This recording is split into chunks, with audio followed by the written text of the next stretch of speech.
Halo, bagaimana kabar ya? Sebelum pembelajaran ini dimulai, izinkan saya mengucapkan panganjali umat. Om Swastiastu. Perkenalkan, nama saya Imade Nurdiana SPD, guru yang bertugas di SMA Negeri 1 Penebel, pengampu mata pelajaran Bahasa Indonesia. Pada kesempatan ini saya akan menyajikan materi pelajaran, yaitu materi pokok teks cerita sejarah pelajaran kelas 12 semester 1. Adapun kompetensi dasarnya adalah kompetensi dasar 3.3, yaitu mengidentifikasi informasi yang mencakup orientasi, rangkaian kejadian yang saling berkaitan, komplikasi dan resolusi dalam cerita sejarah lisan atau tulis. Tujuan pembelajaran. Setelah proses pembelajaran ini selesai, diharapkan siswa dapat 1. Mengidentifikasi informasi dalam cerita sejarah lisan atau tulis. 2. Siswa dapat menentukan hal-hal menarik dalam novel sejarah. Ketiga, siswa dapat mengidentifikasi struktur teks cerita sejarah. Keempat, siswa dapat membandingkan novel sejarah dengan teks sejarah. Sejarah. Tahukah kalian apa itu sejarah? Nah, menurut Kamus Besar Bahasa Indonesia, sejarah adalah kejadian atau peristiwa yang benar-benar terjadi pada masa lalu. Teks cerita sejarah. Tahukah kalian apa itu teks cerita sejarah? Nah, teks cerita sejarah adalah teks yang menjelaskan dan menceritakan tentang fakta dan kejadian masa lalu yang menjadi latar belakang terjadinya sesuatu yang mempunyai nilai sejarah. Kemudian, ciri-ciri cerita sejarah atau novel sejarah. Ciri-ciri cerita sejarah atau novel sejarah adalah 1. Menampilkan latar masa lalu. 2. Disajikan secara kronologis. 3. Sering menggunakan konjungsi temporal.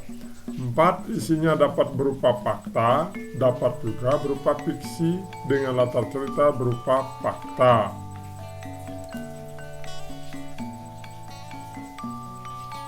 Jenis-jenis teks cerita sejarah ada 2, yaitu teks cerita sejarah berdasarkan fakta sejarah. 2. Teks cerita sejarah fiksi. Yang pertama, teks cerita sejarah berdasarkan fakta sejarah. Teks cerita sejarah berdasarkan fakta sejarah disusun berdasarkan fakta sejarah. Tokoh dalam teks cerita sejarah ini benar-benar ada, begitu juga latar dan kronologis peristiwa yang diceritakan. Hanya saja, dalam penulisannya disertai unsur-unsur sastra, seperti dialog yang membuat cerita tersebut semakin menarik dibaca. Yang kedua, teks cerita sejarah fiksi. Teks cerita sejarah fiksi merupakan cerita fiksi yang mengambil latar peristiwa sejarah masa lalu. Tokohnya bersifat fiktif, namun latar dan waktu peristiwa sejarah yang dipakai berupa fakta. Peristiwa sejarah masa lalu disampaikan dalam sebuah cerita fiksi dengan tokoh dan cerita imajinatif. Kemudian Bapak lanjutkan dengan mengidentifikasi informasi penting dalam teks cerita sejarah. Berdasarkan jenisnya, novel ulang terdiri atas 3 jenis. Di antaranya, 1. Rekon pribadi adalah novel yang memuat kejadian dan penulisnya terlibat secara langsung. 2. Rekon faktual atau informasional adalah novel yang memuat kejadian faktual seperti eksperimen ilmiah, laporan polisi, dan lain-lain. Yang ketiga, rekon imajinatif adalah novel yang memuat kisah faktual yang dikayalkan dan diceritakan secara lebih rinci. Berdasarkan penjelasan di atas, novel sejarah tergolong ke dalam rekon imajinatif. Artinya, novel tersebut didasarkan atas fakta-fakta sejarah yang kemudian dikisahkan kembali dengan sudut pandang lain yang tidak muncul dalam fakta sejarah. Kemudian dilanjutkan dengan mendata informasi dalam teks cerita sejarah. Nah, dalam mendata informasi teks cerita sejarah yang harus diperhatikan adalah fakta, sejarah, dan imajinasi pengarang. Berikut contoh dalam mendata informasi teks cerita sejarah dari kutipan novel sejarah yang berjudul Kemelut di Majapahit, karya Singgi Hadi Mintarja, yang terdapat dalam bukunya halaman 22 sampai halaman 27. Nah, kita mulai dari yang nomor A, yaitu fakta sejarah. 1. Raden Wijaya berhasil menjadi Raja Majapahit pertama bergelar Kertarajasa Jayawardhana. Fakta sejarah yang kedua, Ronggolawi diangkat menjadi Adipati Tuban. Fakta sejarah yang ketiga, Sang Prabu menikah dengan 4 putri Raja Kertanegara. Kemudian fakta sejarah yang keempat, Dyah Darapeta menjadi istri yang kelima. Fakta sejarah kelima, pasukan Pemelayu dipimpin oleh Mahisa Anabrang atau Kebo Anabrang. Kemudian yang nomor B, imajinasi pengarang. Jadi yang termasuk imajinasi pengarang dalam kutipan itu, 1. Dyah Gayatri memang cantik jelita seperti Dewi Kayangan. Kemudian imajinasi pengarang yang kedua, terjadilah persaingan diam-diam di antara para istri. Imajinasi pengarang yang ketiga, nasi yang sudah dikepak Ronggolawi dibanting ke atas lantai, dan karena dalam kemarahan tadi sang adipati menggunakan kedidayaannya, maka nasi sekepal itu amblas ke dalam lantai. Kemudian imajinasi pengarang yang keempat, dialog-dialog antar tokoh kemungkinan besar tidak terjadi persis seperti yang digambarkan penulis. Kemudian imajinasi pengarang yang kelima, Senopati Kebo Anabrang mukanya menjadi merah seperti udang direbus. Bapak lanjutkan bagaimana menentukan hal-hal menarik dalam novel sejarah. Nah, untuk menentukan hal-hal penting dalam novel sejarah yang harus diperhatikan adalah dengan membaca teks novel sejarah itu sendiri, kemudian membaca atau mendengarkan pembacaan kutipan novel. Tentulah terdapat bagian-bagian menarik. Kemenarikan yang terdapat dalam novel sejarah dapat berupa waktu, tempat, dan tokoh. Kemudian dilanjutkan, untuk mengetahui hal-hal menarik bisa dilakukan dengan menjawab pertanyaan-pertanyaan berikut ini. Nah, pertanyaan yang pertama, kapankah latar belakang waktu cerita dalam kutipan novel sejarah tersebut dibuat? Yang kedua, di manakah latar dalam kutipan novel sejarah tersebut dibuat? Yang ketiga, peristiwa apa saja yang dikisahkan? Yang keempat, siapa saja tokoh yang terlibat dalam penceritaan? Yang kelima, di bagian apa sajakah yang menandakan bahwa novel tersebut tergolong ke dalam novel sejarah? Fungsi teks cerita sejarah. 1. Fungsi instruktif merupakan fungsi yang dapat dijadikan alat bantu di dalam dunia pembelajaran. 2. Fungsi edukatif merupakan fungsi yang dapat dijadikan sebagai petunjuk serta pelajaran kehidupan kepada manusia dalam berperilaku. 3. Fungsi inspiratif merupakan fungsi yang dapat memberikan imajinasi, inspirasi, serta kreativitas untuk keberlangsungan hidup berbangsa dan bernegara agar menjadi lebih baik lagi. 4. Fungsi rekreatif merupakan fungsi yang dapat memberikan rasa gembira serta senang kepada para pembaca. Kemudian Bapak lanjutkan dengan mengidentifikasi struktur teks cerita sejarah. Struktur teks cerita sejarah. Yang nomor A, pengenalan situasi cerita atau orientasi. B, pengungkapan peristiwa. C, menuju konflik. D, puncak konflik atau komplikasi. E, penyelesaian atau resolusi. F, penutup. Yang nomor 1, pengenalan situasi cerita atau exposition orientasi. Dalam bagian ini, pengarang memperkenalkan setting cerita, baik waktu, tempat, maupun peristiwa. Selain itu, orientasi juga dapat disajikan dengan pengenalan tokoh, menata adegan, dan hubungan antar tokoh. 2. Pengungkapan peristiwa. Dalam pengungkapan peristiwa disajikan peristiwa awal yang menimbulkan berbagai masalah, pertentangan, ataupun kesukaran-kesukaran para tokohnya. Yang ketiga, menuju konflik atau rising action. Terjadi peningkatan perhatian, kegembiraan, kehebohan, ataupun keterlibatan berbagai situasi yang menyebabkan bertambahnya kesukaran tokoh. Yang nomor 4, puncak konflik atau turning point, komplikasi. Bagian ini disebut pula sebagai klimaks.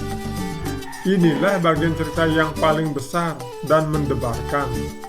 Pada bagian ini pula ditentukannya perubahan nasib beberapa tokohnya. Yang kelima, penyelesaian atau evaluasi resolusi. Sebagai akhir cerita, pada bagian ini berisi penjelasan ataupun penilaian sebagai sikap ataupun nasib-nasib yang dialami tokohnya setelah mengalami puncak konflik. Yang nomor 6, koda. Merupakan bagian yang berisi komentar terhadap keseluruhan cerita yang fungsinya sebagai penutup. Nah, berikut contoh analisis struktur teks novel sejarah Gajah Mada, Bergelut dalam Tahta dan Angkara. Orientasi. Kutipan novel sejarahnya, kemudian strukturnya, kemudian keterangannya. Duka membayang di kaki langit, duka sekali lagi membungkus mata hati. Ada banyak hal yang dicatat, pancaksara banyak sekali. Kesedihan kali ini terjadi bagi pengulangan peristiwa 19 tahun yang lalu yang ditulisnya berdasarkan kisah yang dituturkan ayahnya, Sameneka, karena ketika peristiwa itu terjadi, pancaksara masih belum bisa dibilang dewasa. Kala itu tahun 1309, segenap rakyat berkumpul di alun-alun, semua berdoa, apapun warna agamanya, apakah Siwa, Buddha maupun Hindu. Semua arah perhatian ditujukan dalam satu panang ke Pura-Wakra yang tidak dijaga terlalu ketat. Segenap prajurit bersikap sangat ramah kepada siapapun karena memang demikian sikap keseharian mereka. Lebih dari itu, segenap prajurit merasakan gejolak yang sama oleh duka mendalam atas gering yang diderita Kertarajasa Jayawardhana. Nah, ini merupakan, kalau di bagian strukturnya merupakan orientasi. Kemudian keterangannya berisi penjelasan tentang latar waktu dan situasi cerita yang akan diceritakan, yaitu pada masa kerajaan Majapahit. Kemudian struktur yang berikutnya, kutipan novel sejarahnya. Jadi ini merupakan pengungkapan peristiwa. Dan ketika Bende Kiai Samudra dipukul bertalu, tangis serentak membuncah. Ayunan pada bende yang getar suaranya mampu menggapai sudut-sudut kota merupakan isyarat yang sangat dipahami. Gelegar bende dengan nada satu demi satu, namun berjarak sedikit lebih lama dari isyarat kebakaran, merupakan pertanda Sang Prabu mangkat. Semua orang yang mendengar isyarat itu merasa denyut jantungnya berhenti berdetak. Di bilik pribadinya, Sang Prabu Kertaraja Sajayawardhana yang ketika muda sangat dikenal dengan sebutan Raden Wijaya membeku. 4 dari 5 istrinya meledakkan tangis. Nah, ini merupakan bagian pengungkapan peristiwa. Keterangannya, pada bagian ini penulis menyajikan peristiwa kematian Sang Prabu Kertaraja Sajayawardhana. Kematian sang raja inilah yang menjadi penyebab munculnya permasalahan dalam cerita, dan selanjutnya di sini tokoh utama Gajah Mada mulai menghadapi berbagai masalah. Kemudian bagian menuju konflik. Kutipan sejarahnya. Yang mencuri perhatian kali ini bukan hanya soal desas-desus itu. Sepeninggal Kalagemet Srijaya Negara dengan segera muncul pertanyaan, siapa yang akan naik tahta menggantikannya? 2 pewaris yang masing-masing berwajah cantik itu memang bersih, tetapi apa yang terlihat tidak sesederhana yang tampak. Pancaksara bahkan melihat persaingan amat tajam bakal terjadi, terutama riuhnya barisan orang-orang di belakang Kudamerta dan barisan orang-orang di belakang Cakradara. Bagaimana dengan yang bersangkutan? Kudamerta dan Cakradara, karena beristrikan ratu pewaris tahta, tidak ubahnya ikut numpang mewarisi tahta itu sendiri. Nah, ini merupakan bagian menuju konflik. Peristiwanya atau keterangannya, peristiwa yang diungkapkan pada bagian ini merupakan peristiwa yang akan menyebabkan terjadinya konflik-konflik berkepanjangan dalam kerajaan. Berikut puncak konflik. Kutipan novelnya, siapa yang terbunuh di Bale Gringsing? Lurah prajurit Anjar Langsi. Jawab Bayangkara Macan Liwung. Gajah Mada menarik napas lega setelah mengetahui bukan Gajah Engwon yang terbunuh di Bale Gringsing. Akan tetapi bahwa pembunuhan itu terjadi di tempat itu membuat Gajah Mada penasaran. Apalagi yang terbunuh adalah Anjar Langsi yang belum lama berpapasan dengannya. Nah, ini termasuk puncak konflik. Keterangannya, pada bagian ini banyak peristiwa besar yang terjadi yang menyebabkan permasalahan menjadi sangat rumit, yaitu pembunuhan demi pembunuhan yang terus terjadi tetapi pelakunya belum terungkap. Penyelesaian atau resolusi. Kutipan novel sejarahnya, Balai prajurit ramai sekali. Berita mengenai ditangkapnya pemimpin orang-orang yang berniat melakukan makar dengan cepat menyebar. Ketika melintas Pasar Daksina, prajurit Bayangkara yang membawa pulang pemimpin pemberontak yang tertangkap di Karangwatu, maka dengan segera berita itu menyebar ke penjuru kota. Lebih-lebih ketika hari maramat siang, tawanan dalam jumlah lebih banyak diangkut dengan kereta kuda menuju kota raja di bawah pengawalan gabungan pasukan Jalapati dan Sapu Bayu. Menurut kabar, yang tertangkap sebenarnya lebih banyak lagi, namun masih menempuh perjalanan dengan berjalan kaki. Nah, ini termasuk bagian struktur resolusi.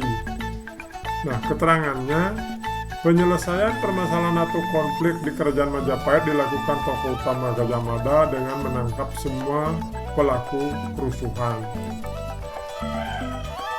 Masih bagian resolusi. Kutipan novelnya, Gajah Mada sedang berada di Antawulan saat mendapat beberapa laporan dari Lembu Pulung. Bayangkara Gagak Bongol yang memimpin kerja besar pencandian dan pengarcaan Jaya Negara di beberapa tempat, sekaligus ikut menyimak pembicaraan antara Gajah Mada dan Lembu Pulung, termasuk Bayangkara, Gajah Geneng, dan Macan Liwung yang datang menyusul menuturkan apa yang terjadi.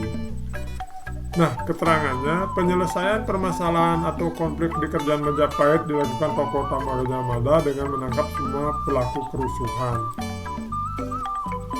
Kemudian masih bagian resolusi kutipan novel sejarahnya. Begitulah Kakang, dalam penyergapan itu kami berhasil menangkap Raden Panji Rukmamurti yang menjadi pimpinan gerakan makar itu. Namun tidak berhasil menangkap Rangsang Pemuda, kata Lembu Pulung. Tak apa, Rangsang Pemuda atau Pakreng Suramuda sudah mati. Semalam kami hampir berhasil menyergapnya hidup-hidup, tetapi ada orang tak dikenal yang mendahului melepas anak panah. Siapa pembunuhnya? Gelap gulita. Terus siapa Raden Panji Rukmamurti itu? Bangsawan dari mana dia? Nah, keterangannya, penyelesaian permasalahan atau konflik di Kerajaan Majapahit dilakukan tokoh utama Gajah Mada dengan menangkap semua pelaku kerusuhan. Kemudian di bagian koda atau penutup kutipan novel sejarahnya, Dyah Menur berbalik dengan memejamkan mata. Dyah Menur Hardiningsih yang menggendong anaknya dan Prada Basu yang juga menggendong anaknya berjalan makin jauh dan makin jauh ke arah surya di langit barat. Dan sang waktu sebagaimana kodratnya akan mengantarkan kemanapun mereka melangkah. Sang waktu pula yang menggilas semua peristiwa menjadi masa lalu. Ini merupakan koda. Keterangannya, pada bagian akhir novel, penulis memberikan pernyataan tentang semua peristiwa yang terjadi dengan kalimat penutup. Sang waktu pula yang menggilas semua peristiwa menjadi masa lalu. Membandingkan novel sejarah dengan teks sejarah. Dalam novel sejarah dan teks sejarah terdapat beberapa persamaan dan perbedaan. Berikut persamaan dan perbedaan antara novel sejarah dengan teks sejarah. Perbedaan novel sejarah dengan teks sejarah. 1. Kalau teks sejarah dituntut menunjuk kepada hal-hal yang memang pernah ada atau terjadi. Sedangkan kalau novel sejarah dapat saja menggambarkan sesuatu yang tidak pernah ada atau terjadi. Kesemuanya bersumber pada rekaan. Yang kedua, sejarawan terikat pada, kalau teks sejarah, sejarawan terikat pada keharusan, yaitu bagaimana sesuatu sebenarnya terjadi di masa lampau. Artinya, tidak dapat ditambah-tambah atau direka. Sedangkan kalau novel sejarah, novelis sepenuhnya bebas untuk menciptakan dengan imajinasinya mengenai apa, kapan, siapa, dan di mananya. Yang ketiga, kalau teks sejarah, hubungan antara fakta satu dengan fakta lainnya perlu direkonstruksi, paling sedikit hubungan topografis atau kronologisnya. Sejarawan perlu menunjukkan bahwa yang ada sekarang dan di sini dapat dilacak eksistensinya di masa lampau. Hal itu berguna sebagai bukti atau saksi dari apa yang direkonstruksi mengenai kejadian di masa lampau. Sedangkan kalau novel sejarah, faktor perekayasaan pengaranglah yang mewujudkan cerita sebagai suatu kebulatan atau koherensi, dan sekali-kali ada relevansinya dengan situasi sejarah. Kemudian yang nomor 4, kalau teks sejarah, sejarah sangat terikat pada fakta mengenai apa, siapa, kapan, dan di mana. Kalau novel sejarah, pengarang novel tidak terikat pada fakta sejarah mengenai apa, siapa, kapan, dan di mana. Kesemuanya dapat berupa fiksi tanpa ada kaitannya dengan fakta sejarah tertentu. Begitu pula mengenai peristiwa-peristiwanya, tidak diperlukan bukti, berkas, atau saksi. Kemudian yang kelima, kalau teks sejarah, pelaku-pelaku hubungan antara mereka, kondisi dan situasi hidup dan masyarakat kesemuanya adalah harus sesuai dengan kenyataan yang terjadi. Sedangkan kalau novel sejarah, pelaku-pelaku hubungan antara mereka, kondisi dan situasi hidup dan masyarakat kesemuanya adalah hasil imajinasi. Kemudian Saya lanjutkan persamaan novel sejarah dengan teks sejarah. 1. Ditinjau dari isi dari novel sejarah dan teks sejarah berkaitan dengan sejarah.